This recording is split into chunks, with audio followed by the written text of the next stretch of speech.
Bonsoir à vous tous et bienvenue à notre étude biblique du mercredi soir. Ce soir, je vais aborder un sujet que je n'ai jamais enseigné auparavant de mémoire, mais qui me semblait nécessaire dans les circonstances présentes. Lorsque je vois en tant que pasteur une erreur doctrinale devenir populaire dans les milieux évangéliques et qui peut affecter les croyants de notre assemblée, alors je dois aborder la question, sans pour autant nommer les pasteurs ou les enseignants, les chrétiens qui font la promotion de ce que je considère être une mauvaise interprétation des Écritures. Ce n'est pas mon objectif d'attaquer la réputation des frères et des sœurs dans le Seigneur, mais je veux quand même adresser la question.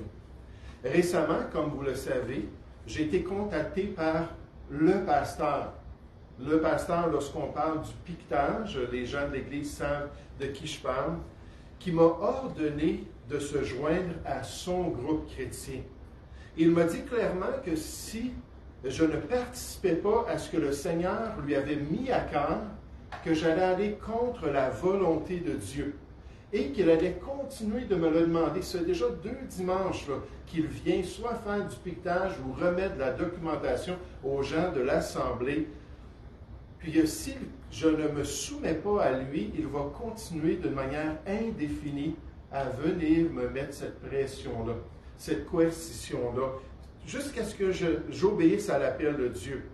Et si ultimement nous n'obéissons pas, et si je n'obéis pas en tant que pasteur aux consignes qu'il nous présente au nom de Dieu, alors il me dit que nous ne serons pas enlevés lors du départ de l'Église pour le royaume de Dieu. Il me dit ça clairement. Vous ne serez pas enlevés lors de l'enlèvement de l'Église. Puis je répète, si en tant que chrétien, on nous enseigne que si nous ne sommes pas à la hauteur de la volonté de Dieu dans notre marche chrétienne, alors nous ne ferons pas partie de l'enlèvement de l'Église. Cette croyance particulière est nommée l'enlèvement partiel de l'Église chrétienne. L'enlèvement partiel de l'Église chrétienne. Et elle affirme que si un chrétien n'est pas consacré, si un chrétien n'est pas spirituel lors du retour de Christ pour les siens, alors il restera dans ce monde pour passer à travers la tribulation, alors que les autres croyants vont s'en aller avec le Seigneur dans les airs pour être toujours avec lui. Un auteur nous explique cette croyance. Certains croyants pensent que seuls les chrétiens fidèles seront enlevés lors de l'enlèvement et que les chrétiens infidèles resteront sur terre pour subir la tribulation. Un autre auteur le dit ainsi.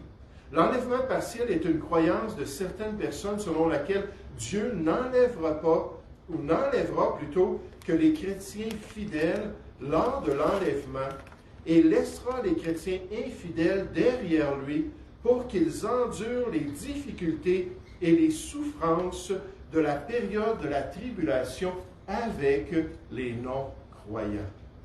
Donc c'est ça l'enlèvement partiel de l'Église.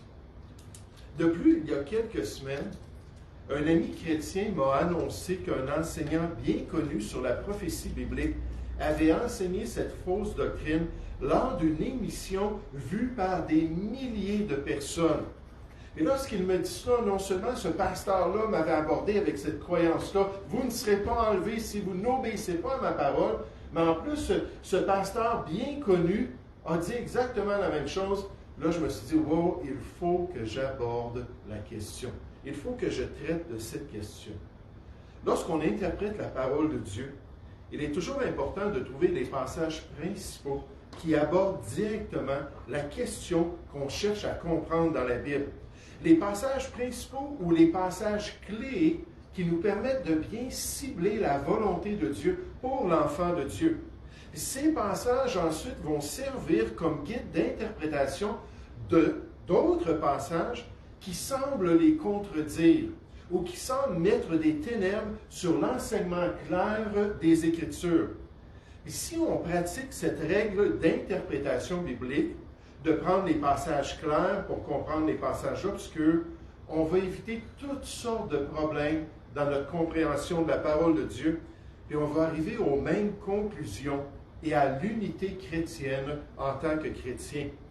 Mais lorsqu'un chrétien prend des passages ambigus et difficiles, comme Pierre a souligné dans 2 Pierre 3 au verset 16, pour mettre des ténèbres sur des passages qui sont clairs et directs dans la parole de Dieu, alors ils vont arriver à des conclusions opposées sur la même question.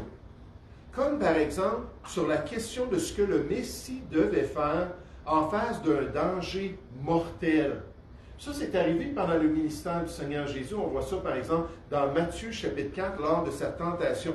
Qu'est-ce que le Messie doit faire en face d'un danger mortel comme celui de sauter en bas du temple d'Hérode? Le diable a cité un passage ambigu et difficile à comprendre du livre des psaumes et il le dit à Jésus, « Oui, vas-y, saute en bas du temple. C'est la volonté de Dieu. Dieu va être avec toi et il va te protéger. » Jésus s'est arrêté, puis lui, il a pris un passage qui traite de cette question-là, des dangers puis de la volonté de Dieu dans la loi de Moïse, dans Deutéronome 6 au verset 16, puis il a répondu, « Non, Dieu ne veut pas que je le tente. Et Dieu ne veut pas que je le mette dans une situation de sauvetage forcé de son oin. Tu ne tenteras pas le Seigneur, ton Dieu. » Deux textes bibliques qui mènent à des conclusions opposées si on ne les met pas dans la priorité et le contexte de la question qu'on est en train d'étudier. Ce soir, j'aimerais qu'on puisse regarder les trois passages principaux qui décrivent la question de l'enlèvement de l'Église.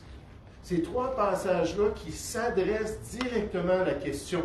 Et vous allez voir alors qu'on les regarde, qu'aucun de ces passages-là ne donne une indication que certains chrétiens ne partiront pas avec le restant de l'Église de Jésus-Christ. Après ça, on ira voir un passage ambigu pour pouvoir bien interpréter la parole de Dieu. Cherchons ensemble ce soir l'Évangile de Jean au chapitre 14. L'Évangile de Jean, chapitre 14, à partir du verset 1. Jean, chapitre 14, au verset 1.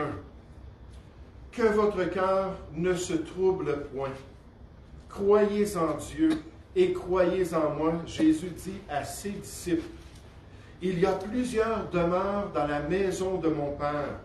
Si cela n'était pas, je vous l'aurais dit. » Puis dans le chapitre 13, il a dit, « Écoutez, il y a des choses qui vont se passer, puis éventuellement, je vais quitter ce monde. » Puis là, dans le chapitre 14 à 16, il décrit son départ auprès du Père. « Il y a plusieurs demeures dans la maison de mon Père. Si cela n'était pas, je vous l'aurais dit. Je vais vous préparer une place. Et lorsque je m'en serai allé et que je vous aurai préparé une place, je reviendrai. » C'est ce qu'on attend.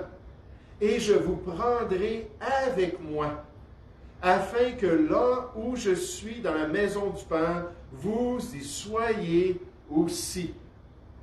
Sauf ceux qui ne sont pas dignes. Sauf ceux qui ne sont pas fidèles et consacrés à Dieu. » Est-ce qu'on a cette clause-là de rajouter dans le texte? Pas du tout. Loin de là. Il dit ça à ses disciples. C'est ce qu'il va accomplir. Deux auteurs que j'ai cités précédemment le disent bien. Qu'à la lumière des passages clairs des Écritures sur l'enlèvement de l'Église, on ne peut pas arriver à la croyance qu'il y a un enlèvement qui va être partiel. Un des deux dit le problème avec l'enseignement de l'enlèvement partiel de l'Église est que la Bible ne soutient pas un tel concept.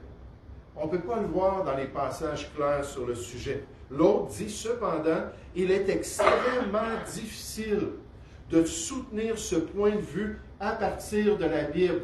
Il faut vraiment tirer les choses hors contexte. Il faut malmener le texte biblique, falsifier les passages pour faire dire ça la parole de Dieu, parce que c'est tout simplement pas là. Et si on se fie au passage clé sur la question, on ne verra pas du tout cet enseignement. Cherchez avec moi un autre passage, la première épître aux Corinthiens, au chapitre 15. La première épître aux Corinthiens, au chapitre 15, le grand thème de la résurrection, qui est lié pour le chrétien à l'enlèvement de l'Église. Parce que dans l'ordre de la première résurrection, les chrétiens de l'Église vont être enlevés puis ressuscités s'ils sont déjà morts pour pouvoir s'en aller dans la présence du Seigneur. Ça va se produire à l'enlèvement de l'Église. Donc, on parle de ça à partir du verset 51. 1 Corinthiens chapitre 15 au verset 51.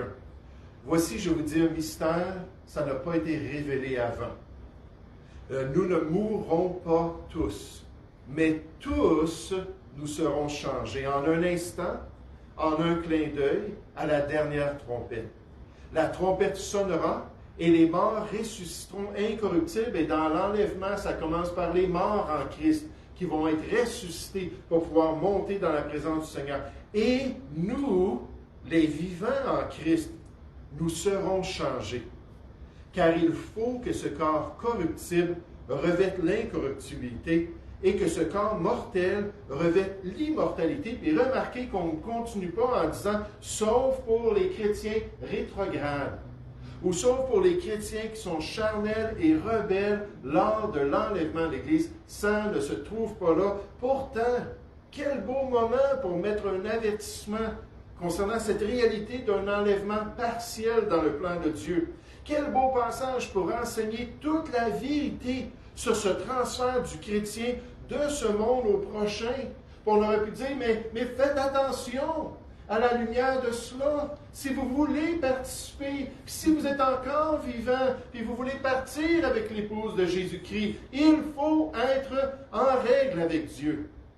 Sinon, vous allez passer par la tribulation et vous allez subir ces choses.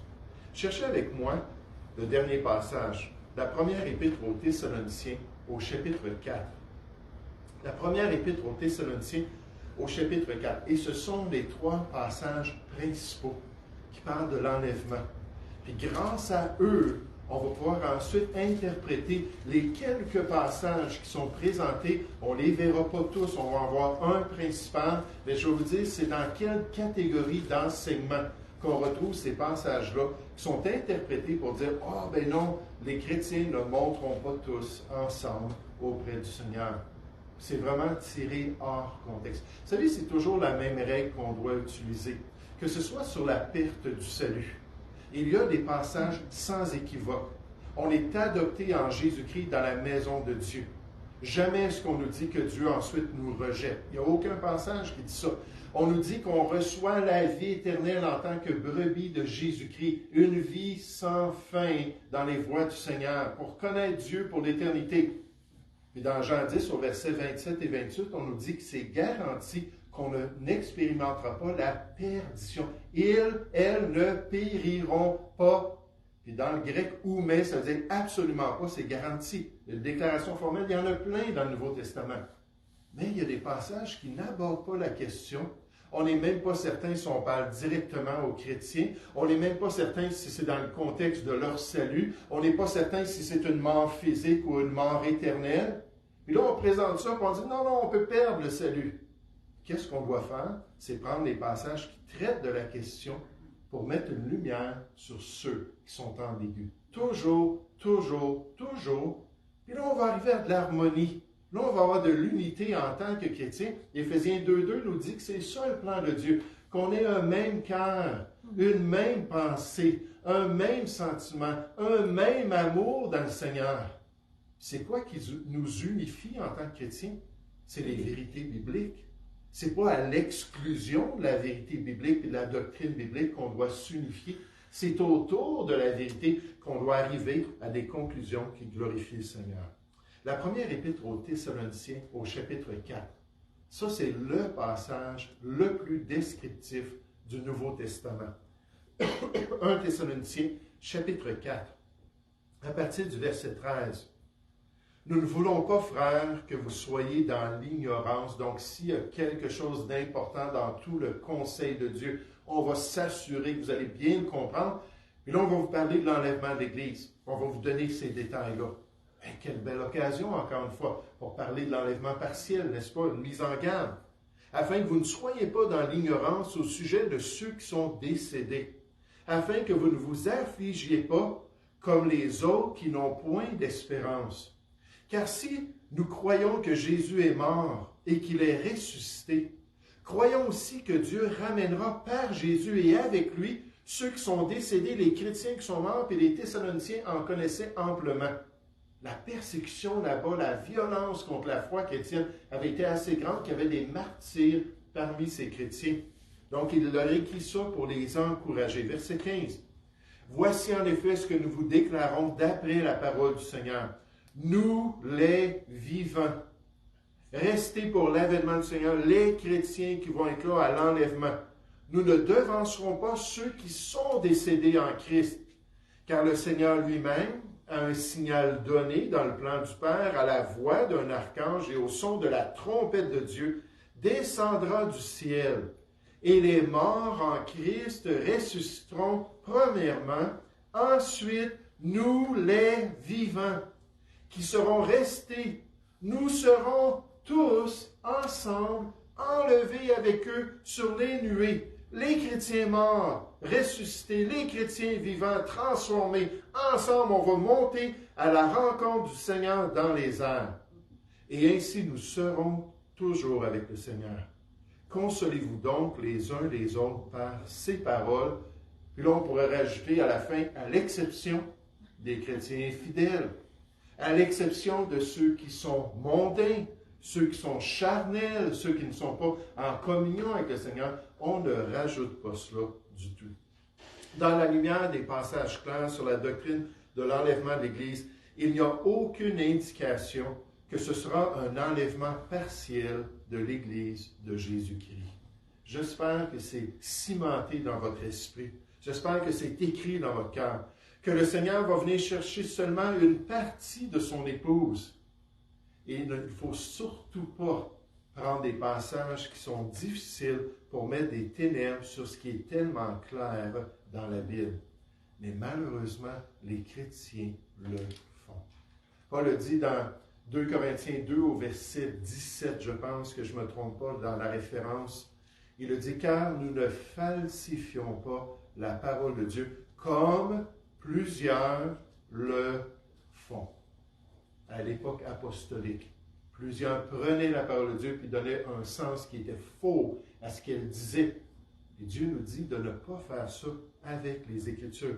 Certains enseignants, certains pasteurs, certains croyants font exactement ça avec la question de l'enlèvement. Ils prennent des passages qui sont ambigus, des passages difficiles à interpréter.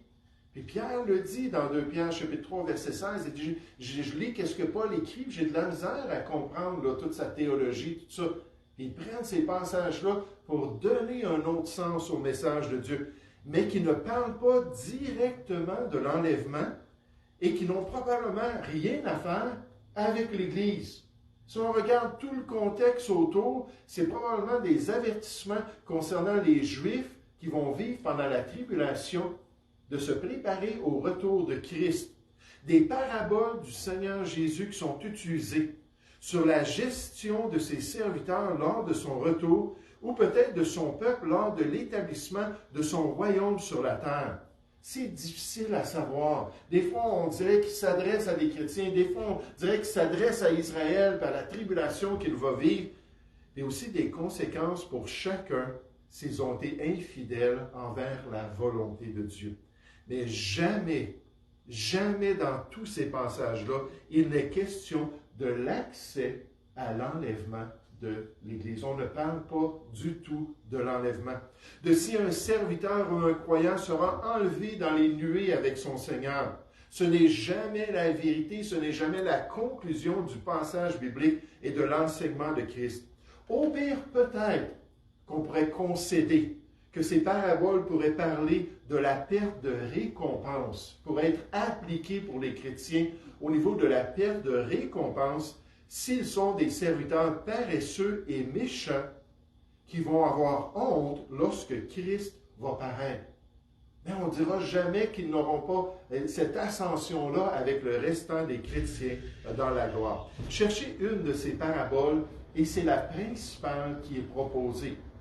On pourrait prendre d'autres paraboles, on va en regarder juste peut-être un ou deux versets de quelques-unes des paraboles. Mais cherchez l'évangile de Matthieu au chapitre 25 et la parabole des 10 vierges, qui est tellement mal interprétée par les chrétiens, est utilisée pour parler de l'enlèvement de l'Église.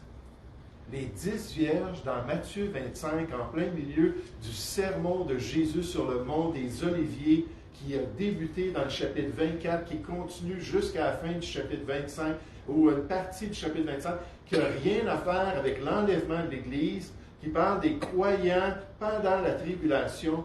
Et là, on utilise ça, puis on dit, ah, voici, on parle des chrétiens, ce qui va arriver lors de l'enlèvement. Et ça, c'est le passage principal qui est utilisé. Au verset 1, Matthieu chapitre 25. Alors le royaume des cieux sera semblable à 10 vierges qui, ayant pris leur lampe, allèrent à la rencontre de l'époux. 5 d'entre elles étaient folles et 5 sages. Les folles, en prenant leur lampe, ne prirent point d'huile avec elles, mais les sages prirent avec leur lampe de l'huile dans des vases. Comme l'époux tardait, toutes s'assoupirent et s'endormirent. Au milieu de la nuit, on cria, « Voici l'époux, allez à sa rencontre. » Alors toutes ces vierges se réveillèrent et se préparèrent leurs lampes. Les folles dirent aux sages, « Donnez-nous de votre huile, car nos lampes s'éteignent. » Les sages répondirent, « Non, il n'y en aurait pas assez pour nous et pour vous. Allez plutôt chez ceux qui en vendent et achetez-en pour vous. » Pendant qu'elles allaient en acheter, l'époux arriva. Celles qui étaient prêtes entrèrent avec lui dans la salle des noces, et la porte fut fermée. Plus tard, les autres vierges vinrent et dirent, « Seigneur, Seigneur, ouvre-nous. » Mais il répondit, « Je vous le dis en vérité, je ne vous connais pas. Veillez donc, puisque vous ne savez ni le jour ni l'heure. » Il y a 3 choses que j'aimerais vous dire concernant cette parabole. Les 3 choses qu'on doit comprendre pour bien l'interpréter. Premièrement, il n'y a aucune mention de l'enlèvement dans cette parabole. Et comprenez que c'est une parabole. Quand on étudie l'herméneutique, l'interprétation biblique, on est toujours très prudent de ne pas développer une doctrine basée sur une parabole. Je me souviens d'un pasteur qui avait choqué une église. L'église avait déterminé jamais plus on va l'inviter à venir prêcher. Parce qu'il avait pris une des paraboles du Seigneur Jésus, puis il avait enseigné que pendant le millénium, les chrétiens allaient être battus publiquement alors que le Seigneur Jésus allait les déshonorer parce qu'ils n'avaient pas obéi à tout ce qu'il leur avait dit de faire pendant leur vécu ici-bas. C'était basé sur une des paraboles du Seigneur Jésus. Mais une parabole a une vérité centrale, et le restant, c'est le mode même d'enseignement. Le restant, il y a du contexte social pour aider les gens à se mettre dans ce contexte-là. Mais il ne faut pas regarder trop les détails pour en tirer des conclusions, à moins que le restant des Écritures, 2 Timothée 3,16, toute Écriture est inspirée de Dieu. 2 Pierre 1,19, c'est le même esprit qui a poussé ces gens-là à mettre la parole de Dieu. Il n'y a pas de contradiction, là. Il y a de l'harmonie dans les Écritures. Puis à moins que ça soit soutenu par ailleurs. Mais jamais est-ce qu'on nous parle de l'enlèvement. Pas une seule fois, il y a même une allusion au fait que celui qui vient va prendre ces vierges-là et il va les amener avec lui dans son royaume. Ce n'est pas du tout le contexte, en fait. On nous parle de la tribulation dans tout ce discours. C'est la suite du discours sur la montagne qu'on a étudié récemment ensemble pour voir les caractéristiques avant le retour du Seigneur, le retour glorieux de Christ. Le chapitre 24 précède le chapitre 25. Mais savez-vous quoi? Dans Matthieu, dans l'original, il n'y a pas de chapitre. C'est au 12e siècle qu'on a inventé des chapitres, puis au 16e siècle, je pense qu'on a inventé les versets pour pouvoir structurer la Bible et qu'on puisse se retrouver. Que je puisse dire Matthieu, chapitre 24, au verset 12. Lorsque l'amour du plus grand nombre se refroidira à cause de l'iniquité qui sera abondante dans les derniers temps, ben, là, on peut aller le voir. Mais dans l'original, Matthieu 24 et 25, c'est le même discours. Jésus continue à parler des éléments de son retour glorieux et de la tribulation. Donc, ça, c'est la première chose qu'on doit comprendre. La deuxième chose, c'est que le contexte du passage, c'est l'entrée dans le royaume de Dieu. L'entrée dans le royaume de Dieu. Pas dans la période intermédiaire que les chrétiens vont vivre dans la gloire pendant que la terre va être dans la grande tribulation. Cette période qui va venir tester les habitants de ce monde, Apocalypse 3, verset 10. On nous parle de ceux qui vont persévérer jusqu'au bout, puis là, ensuite qui vont être confrontés par Christ, puis ceux qui vont pouvoir rentrer. Hein, Jésus là, va établir son royaume, Matthieu chapitre 25, verset 31, je pense. Puis il va établir son royaume sur la terre, puis il va avoir les brebis d'un côté, puis il va avoir les boucs de l'autre côté. Il va avoir ceux qui sont maudits, qui vont aller dans le feu éternel préparé pour le diable et ses anges, puis ceux qui sont bénis, puis vont hériter de la vie éternelle. Et là, on nous parle des gens, dans ces 5 vierges sages-là, puis 5 vierges folles-là, qui vont être confrontés par ce tri du Seigneur. Puis là, certains vont pouvoir rentrer, puis certains vont être rejetés du royaume de Dieu. Et vous savez, ce qui est frappant, c'est que Jésus utilise une image qui confond les chrétiens. Si on regarde les choses d'une manière superficielle, il parle d'un festin de noces. Et tout de suite, on pense au festin de noces d'Apocalypse chapitre 19. Et là, il est en train d'exhorter les gens à être prêts. Quand 2 personnes se fiançaient dans les temps bibliques en Israël, souvent, il y avait une période de fiançailles qui pouvait durer jusqu'à 1 année.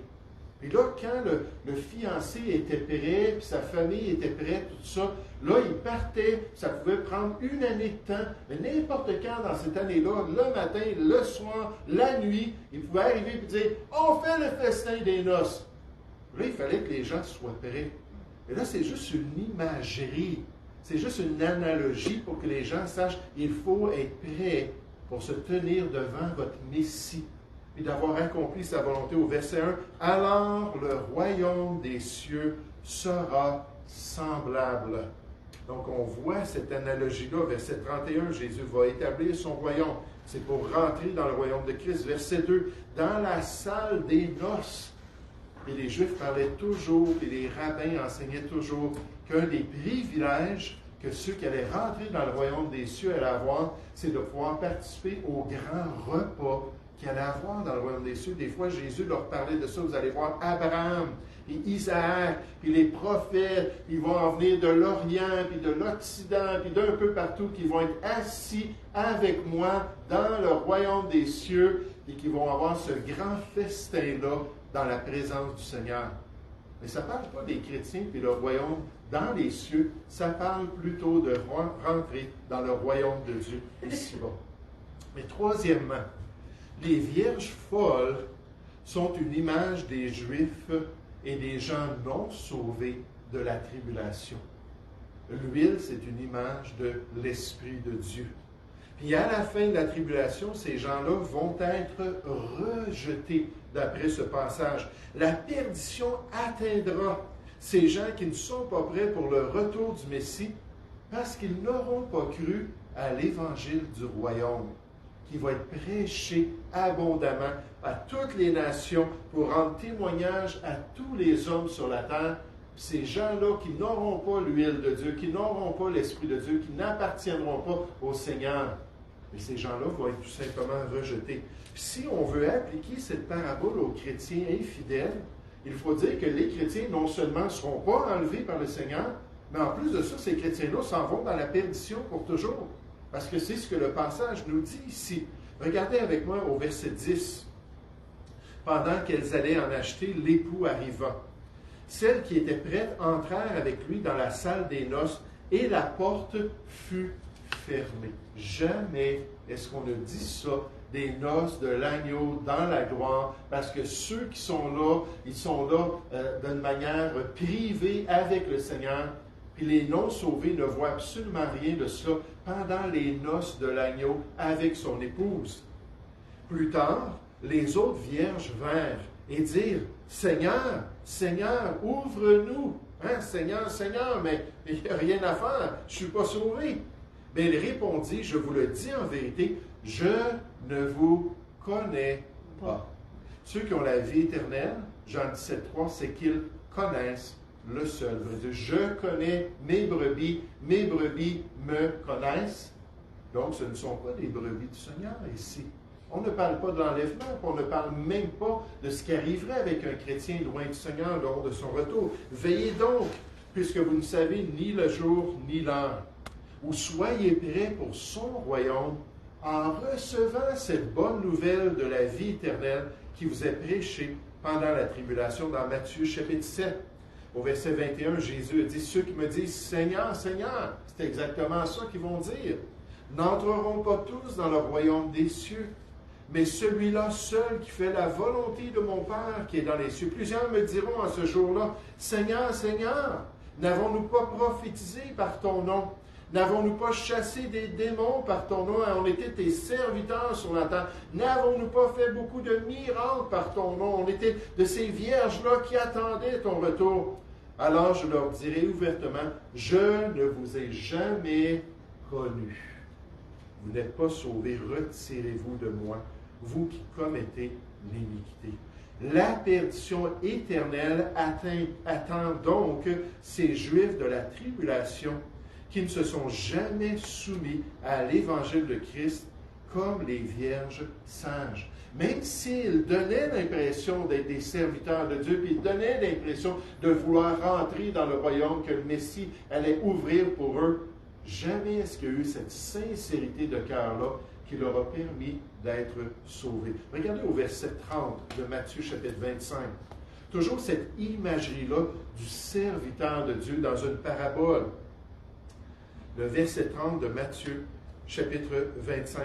Oh, je pense que je me suis trompé, là, je n'ai pas une Bible devant moi, c'est peut-être le verset 25. Mais ça dit, et le serviteur inutile. Le verset 30? OK. Et le serviteur inutile, jetez-le dans les ténèbres du dehors, où il y aura des pleurs et des grincements dedans. Puis ça, là, ça se produit dans le même contexte de cet enseignement-là, mais là, c'est l'imagerie du service pour Dieu. Comme ces gens-là dans Matthieu chapitre 7, on te servi ici-bas sur la terre, on a accompli ta volonté, on a suivi tes commandements. Mais non, vous n'avez jamais eu la vie éternelle. Vous n'avez jamais été sauvés. C'est des gens non sauvés qui sont imagés dans cette parabole-là. On recule dans l'autre parabole précédente, dans Matthieu chapitre 24. Regardez à la fin, au verset 51. Il le mettra en pièces. Là, on parle encore d'un serviteur, encore l'image de celui qui se disait un serviteur du Seigneur. Ça, j'ai de la misère avec ça quand je parle à quelqu'un qui dit, moi, je suis un serviteur du Seigneur, mais je lui demande, est-ce que tu es sauvé? La personne ne peut pas dire oui ou non. Attends, essaye pas de servir le Seigneur sans être sauvé, là. Ça vaut absolument rien. Ce sont des œuvres mortes.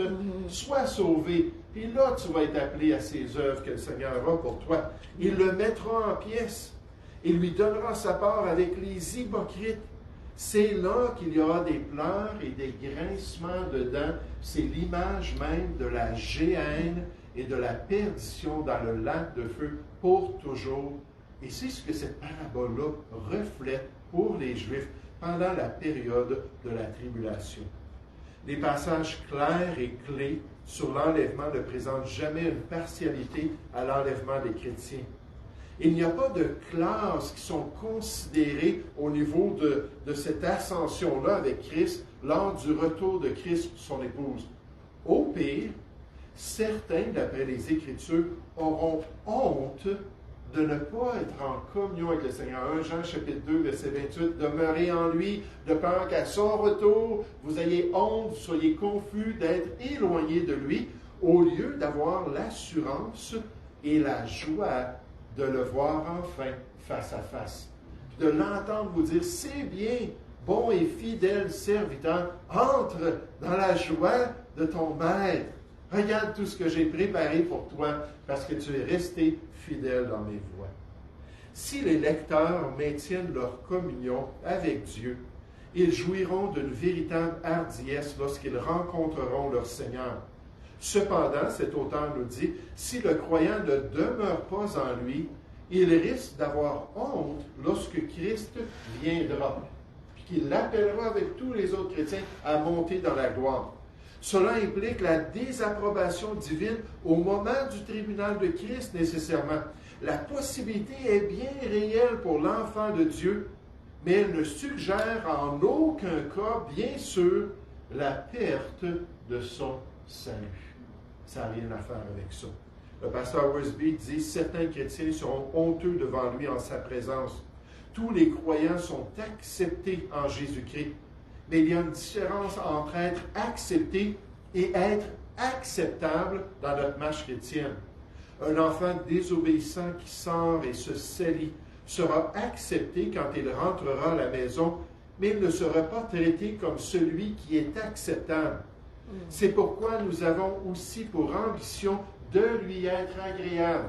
2 Corinthiens 5 au verset 9, parce qu'au verset 10, ça dit « Car il nous faut tous comparaître devant le tribunal du Seigneur. Entre-temps, on vit pour lui, on s'efforce de le suivre. » Un chrétien qui n'a pas marché en communion avec Christ dans l'obéissance, l'amour et la vérité perdra des récompenses.